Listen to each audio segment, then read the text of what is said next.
This is Fit to Speak. I'm Eugene Obah. We'll begin our program in our usual format momentarily, but what has sadly been usual here in the U.S. are mass shootings, this time at an elementary school in Uvalde, Texas. This is the deadliest mass shooting at an elementary school since the Sandy Hook shooting in Newtown, Connecticut. Albert Einstein famously said that insanity is doing the same thing over and over again and expecting different results. But this time, will our elected officials have the courage to actually do something different? There have been multiple opportunities to do so. But just to put it all in perspective, today, May 26, 2022, that we're airing this on YouTube, it's the 146th day of the year, and yet there have been 200 mass shootings. You don't need to be an Einstein to know that actions speak louder than words, platitudes, thoughts, or prayers, no matter how sweet, soothing, or comforting they may be. Think about that as we begin the May edition of Fit to Speak.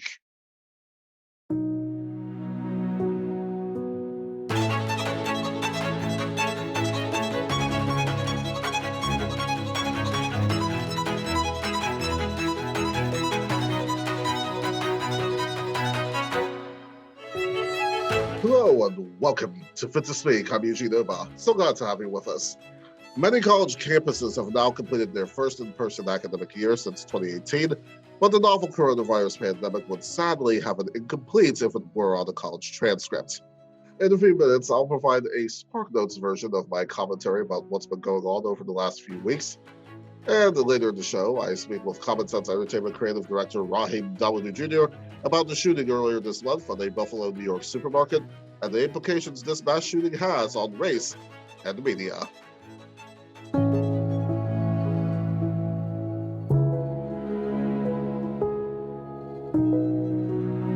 But first, May has brought quite a bit of mayhem, so much so that I had multiple versions of the commentary set up for this program. Now, with all the twists and turns that Elon Musk and Twitter provided that not even the former NBC soap opera Passions could write, and because we only could run this program for so long, I figured that a condensed version of the commentary will suffice. Let's start with Metro, and where to begin indeed with Metro is anyone's guess. Well, this month saw a new CEO and GM hired and the old one resigning before he was due to do so. Oh, and the COO pulled an effective immediately.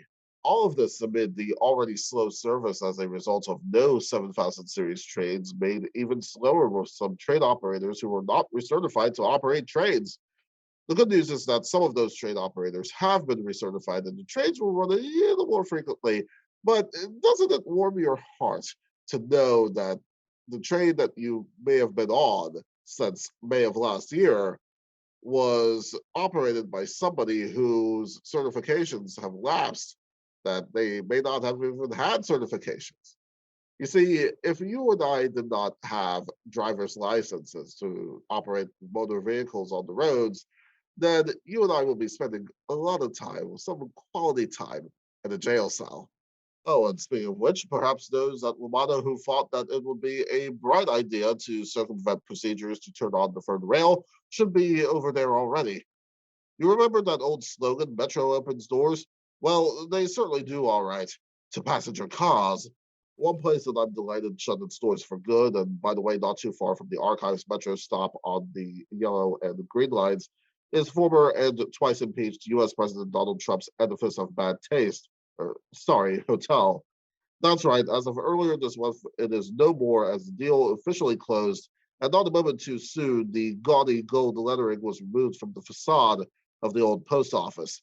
As I reported in the November edition of the program on my flight back from Las Vegas, the hotel will later this year become a Waldorf Astoria, part of Hilton's brands of hotels, which I do look forward to visiting, and who knows, maybe I'll do a review of it in a future edition of the program. One thing that Donald Trump can take comfort in is the fact that even the idea of him having a hotel in D.C. will no longer be the butt of jokes.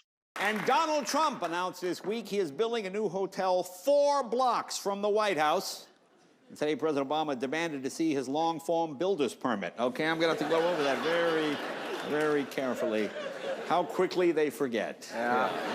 Donald Trump and Metro really are more alike than different. You see, they're both huge failures and huge national embarrassments. But I'll tell you, there are some people, including some in our media, that really are satisfied, sadly, with the nonsense and gaslighting that they peddle on a regular basis. And while Trump and his administration made Richard Nixon look like a Boy Scout, I was not quite prepared to hear this from former U.S. President George W. Bush. Russian elections are rigged. Political opponents are imprisoned or otherwise eliminated from participating in the electoral process. The result is an absence of checks and balances in Russia and the decision of one man to launch a wholly unjustified and brutal invasion of of Ukraine. Iraq, anyway. Yowza.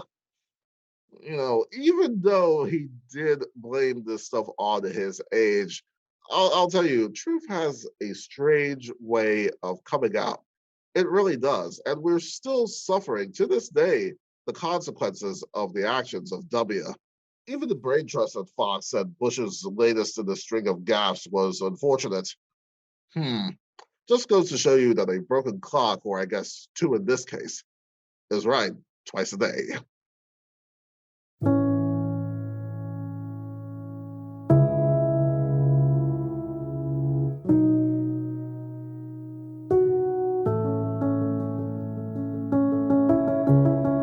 And joining me now is Raheem Dawodu Jr., the creative director of Common Sense Entertainment. Raheem, welcome to the program. It is great to have you on.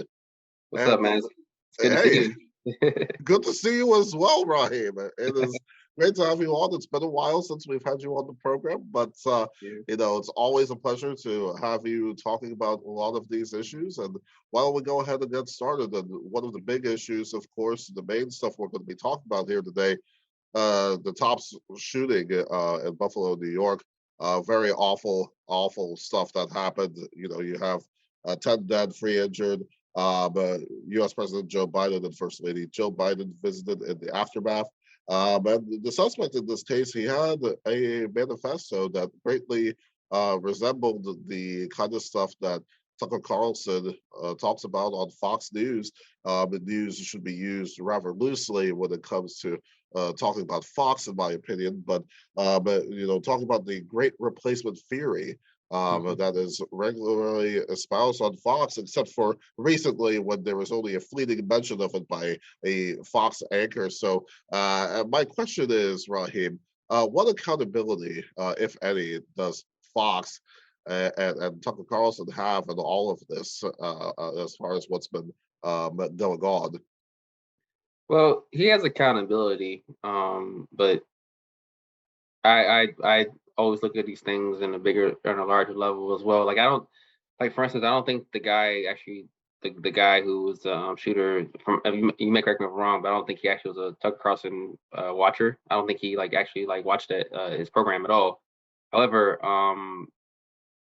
Tucker Carlson obviously one of the major proponents of this theory, but this theory's been around.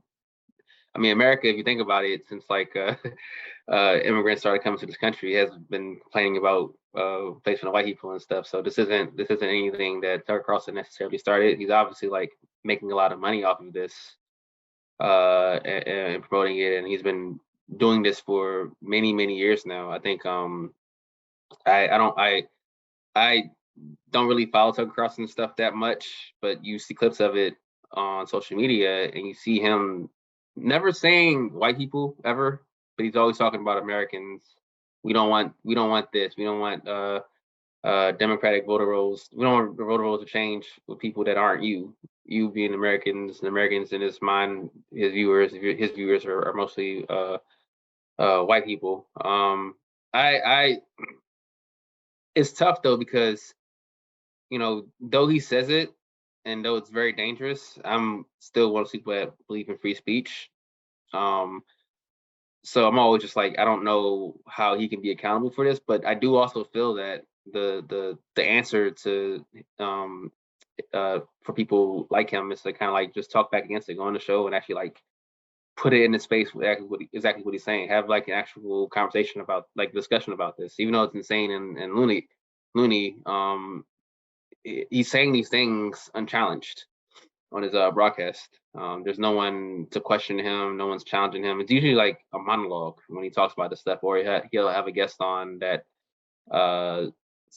is pretty much agreeing with whatever crazy stuff that he's saying. So I think that the biggest thing is to come on and actually challenge him, like talk about it. Like, you know, Tucker Carlson is a child. Like the biggest thing that gets me about Tucker Carlson and why he's dangerous to me is not necessarily that he talks about the great replacement theory stuff. That's the thing that people focus on, but it's the fact that he tries to posit himself as the common man.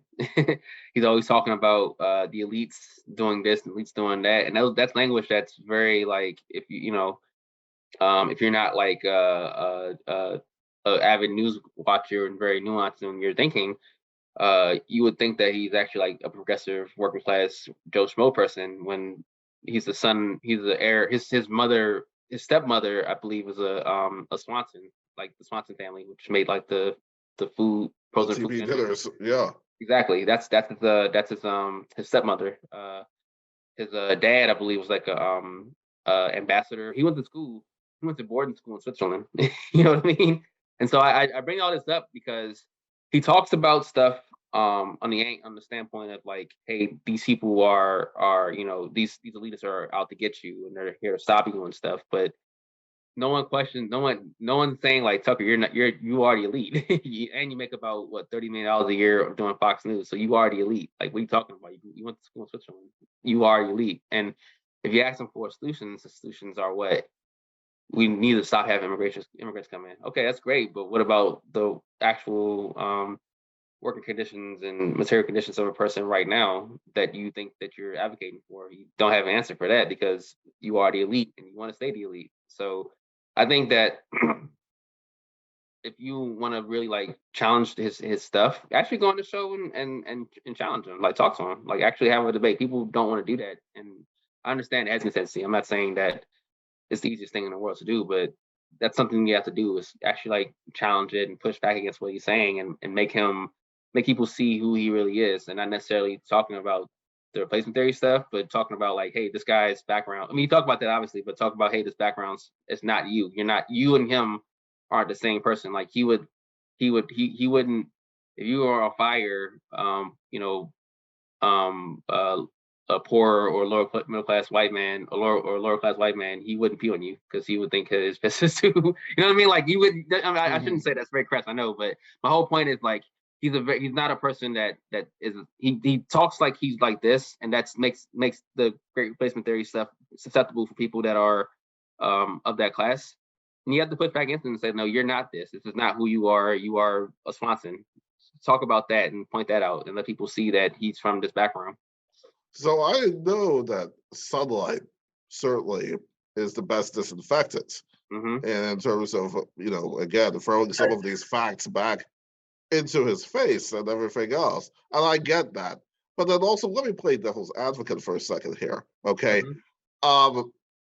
Doesn't appearing, though, on a show like Tucker Carlson's, the Sean Hannity's of the world, and all the other right-wing, outlets as well, doesn't that, the appearance, the mere appearance of, say, somebody like, maybe yourself or myself or, any other person that does not subscribe to, this kind of, stuff that, this guy, apparently has, doesn't that legitimize, though, the kind of stuff that Fox does?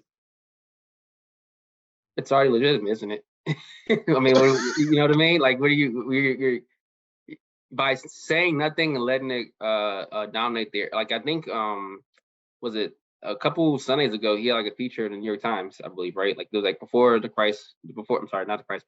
top shooting in Buffalo.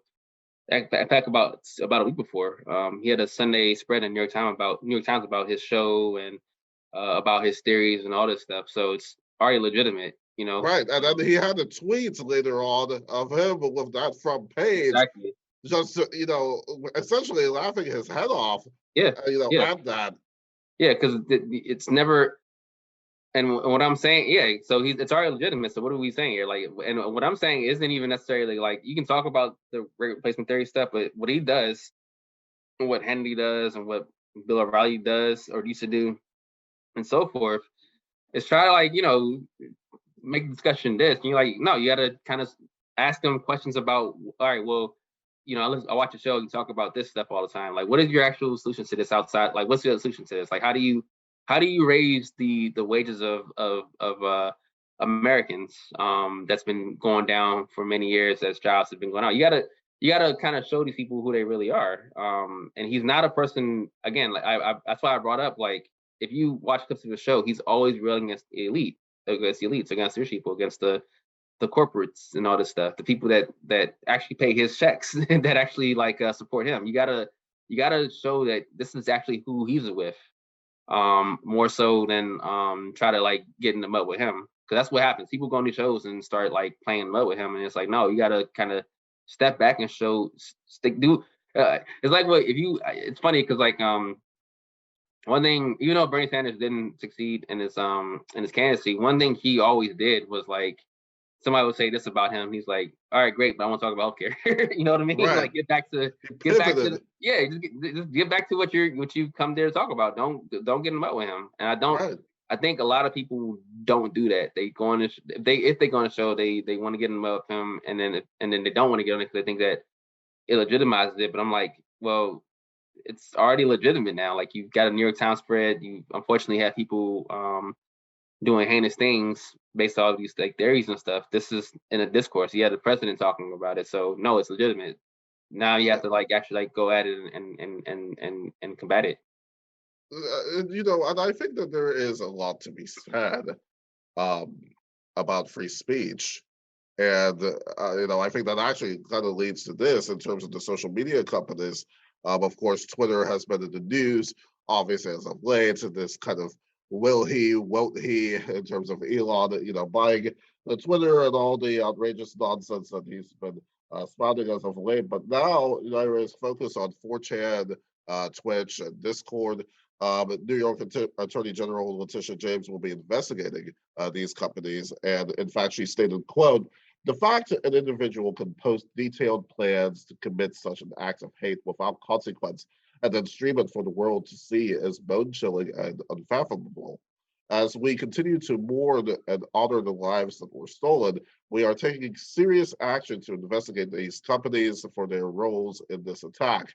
Time and time again, we have seen the real-world devastation that is born of these dangerous and hateful platforms, and we're doing everything in our power to shine the spotlight on this alarming behavior and take action to ensure that this never happens again." And, really, as I said, there's a lot to talk about in terms of free speech and things of that nature, especially in context of these companies, because these are private entities and they can moderate or not moderate as they see fit. So will this shooting have any impact on these companies? Will this investigation that the AG is trying to do here, will that move the needle in any meaningful way?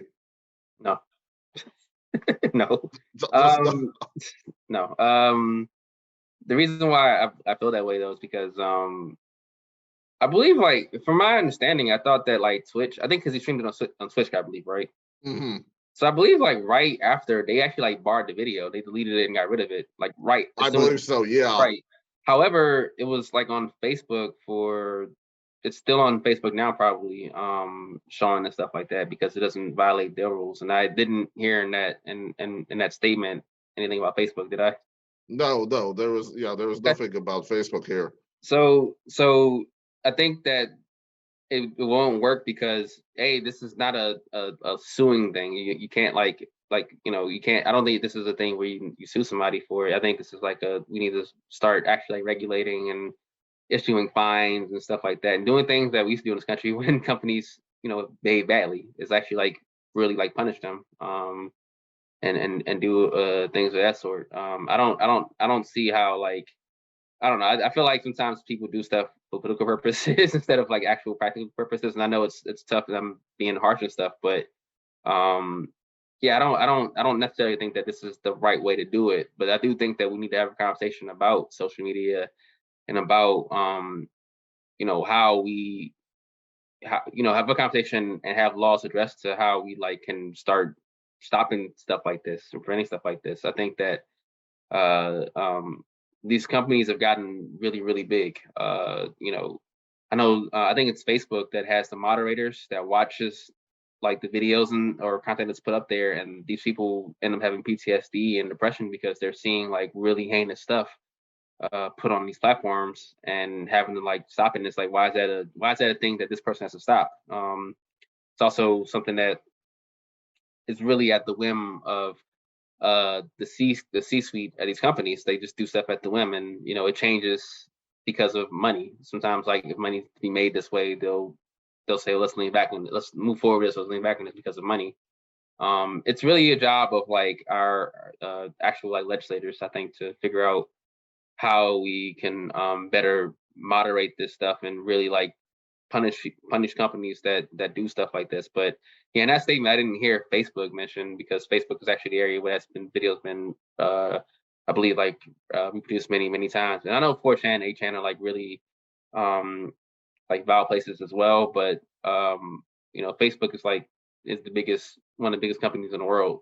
So and if they're still allowing these videos to be shown and still you see horrible things on these platforms, on that platform, let's kind of start with the head and see how everything else breaks down. That really gets into Section 230 and that impact on whether or not those social media companies, especially Facebook and Twitter, will be altered in many ways as a result, because there's always that debate: are these guys publishers Right. or not? Right. I mean, that's an interesting dynamic. Yeah.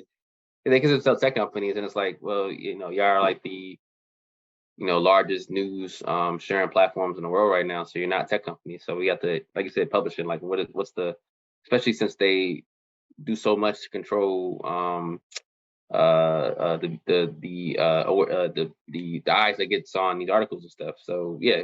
But one thing that can be said is that racism and things, the negative isms, as I say, did not begin with Trump. There are a lot of people, a lot of Democrats that kind of sort of mentioned that this whole stuff began with Trump and things of that nature. That just minimizes the lived experience of those that look like you or myself and anybody out there watching the program.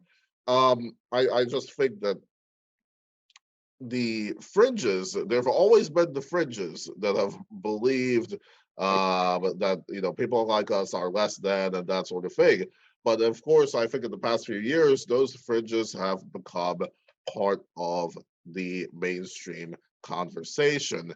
And certainly it can be said that President Trump did not do anything really to help the cause in that regard. But racism has predated Trump. That's been there with Obama. Every president, really, since the creation of this country, really, as you said earlier on. Mm-hmm. So, in thinking about some of the other things, is there any influence? Would there be any influence in, I don't know necessarily about this mass shooter who killed 10 Black people, but and there's always a fear of copycat shootings as well. But we have in the culture now the banning of books, the banning of the teachings of critical race theory. But we also have 1619 Project being banned, and things of that nature. So there is going to be a society. There's going to be a certain generation of children who, through a lot of these Republican states, those states run by Republican governors, that or at the very least some of these legislatures that are like, well, we don't want the children, we don't want people to be learning about this. Is does this help does this help the cause, I guess, in terms of us really trying to make the society a better place for minorities, And I guess I don't know really where does this I guess where does this go? Where does this all go in our society when we have these things happening? It's just kind of sort of frustrating to me that all of this stuff is happening. And then does this, I'm not saying that this may directly lead to the next mass shooter or anything, but it certainly doesn't help. No. What do you think? You'll hear that answer and a lot more insight from Raheem Dawodu Jr. in the June edition of Fit to Speak. So I hope you'll be able to join us then. Folks, we continue to need your help in finding broadcast industry professional and University of Maryland alum Terrence Woods, who's been missing since October of 2018. If you have any information as to Terrence's whereabouts, you're asked to call the Idaho County Sheriff's Office at 208-983-1100. That's 208-983-1100. You can also reach out to us on our social media accounts, which you'll see at the end of the program, and we'll pass any information along to them.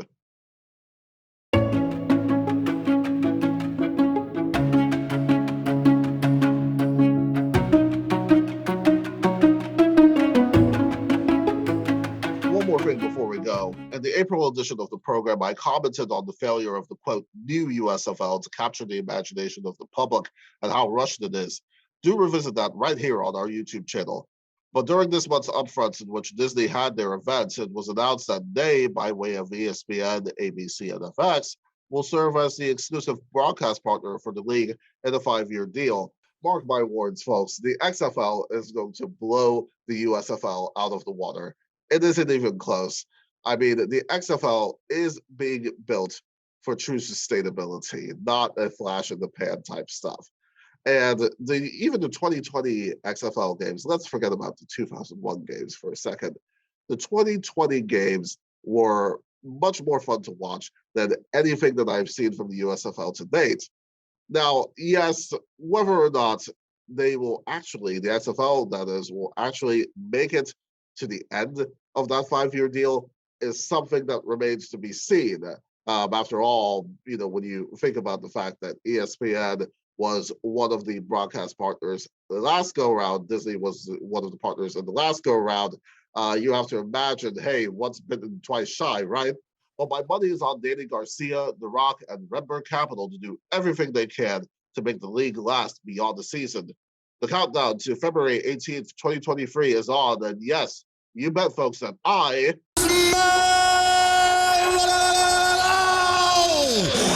what the XFL is cooking.